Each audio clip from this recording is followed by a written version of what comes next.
ایک بادشاہ اپنی ایک بیوی سے بہت زیادہ محبت کرتا تھا۔ ایک بار دوسری بیویوں نے اس سے کہا کہ آپ اپنی ایک بیوی سے سب سے زیادہ محبت رکھتے ہیں، حالانکہ حسن و جمال میں ہم اس سے زیادہ ہیں، سمجھداری میں بھی ہم سب اس سے زیادہ ہیں۔ آخر اس میں ایسی کون سی خاص بات ہے جو ہم میں نہیں؟ ہمیں تو اس کے اندر کچھ خاص نظر نہیں آتا، مگر آپ کی محبت کی نگاہ جو اس پر اٹھتی ہے وہ کسی دوسری بیوی پر نہیں اٹھتی۔ آخر کیا وجہ ہے؟ بادشاہ نے کہا، اچھا میں کسی دن اس کا جواب تم سب کو ضرور دوں گا۔ اس کے بعد اس کی بیویاں یہ بات بھول گئیں۔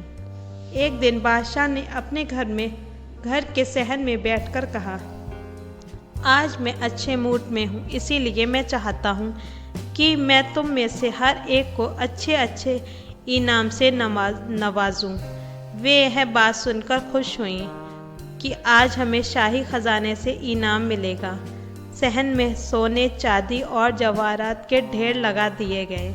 بادشاہ نے سب کو بلا کر کہا، اس صحن میں جو چیزیں پڑی ہوئی ہیں ان میں سے جو جس چیز پر ہاتھ رکھ دے گا وہ چیز اسی کی ہو جائے گی اور انعام کے طور پر اس کو دے دی جائے گی۔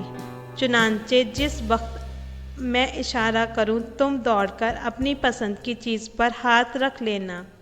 بیویاں تیار ہو گئیں اور اپنی اپنی پسند کی چیزوں پر نگاہ جما لی۔ کسی نے یاقوت کے اوپر، کسی نے ہیرے کے اوپر، کسی نے سونے کے اوپر، کسی نے چاندی کے اوپر۔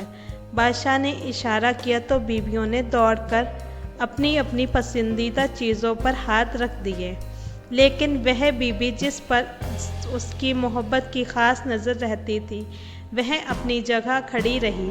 جب سب نے دیکھا کہ ہم نے قیمتی چیزوں پر ہاتھ رکھ دیے مگر اس نے کسی چیز پر ہاتھ نہیں رکھا تو وہ ہنسنے لگی اور بادشاہ سے کہنے لگی، بادشاہ سلامت، ہم کہا کرتے تھے کہ یہ بے وقوف ہے اور اس کے اندر عقل کی کمی ہے، اور آج اس کی عقل کی کمی کھل کر سامنے آ گئی۔ یہ تو بس سوچتی ہے، لہٰذا آج اس کے پلو کچھ نہیں آئے گا۔ بادشاہ نے اس سے پوچھا، اے اللہ کی بندی، تو نے کسی چیز پر ہاتھ کیوں نہیں رکھا؟ وہ کہنے لگی، بادشاہ سلامت، میں پوچھنا چاہتی ہوں کہ آپ نے یہی کہا ہے نا، آج جو جس چیز پر ہاتھ رکھے گی وہ چیز اس کی ہو جائے گی۔ بادشاہ نے کہا، ہاں یہی تو میں نے کہا۔ اس نے یہ سنا تو آگے بڑھی اور بادشاہ کے کندھے پر ہاتھ رکھ دیا اور کہنے لگی، بادشاہ سلامت، جب آپ میرے ہو گئے تو سارا خزانہ میرا بن گیا۔ بادشاہ نے اس کی یہ بات سن کر اپنی دوسری بیویوں سے کہا، دیکھو اس کی عقل مندی اور محبت کی وجہ سے میں اس سے زیادہ محبت کرتا ہوں۔ اسی طرح جب ہم انسان محبت الہی کو تھام لیتے ہیں تو کائنات کی چیزیں اس کے لیے آسانی میں ہو جاتی ہیں۔ اللہ حافظ۔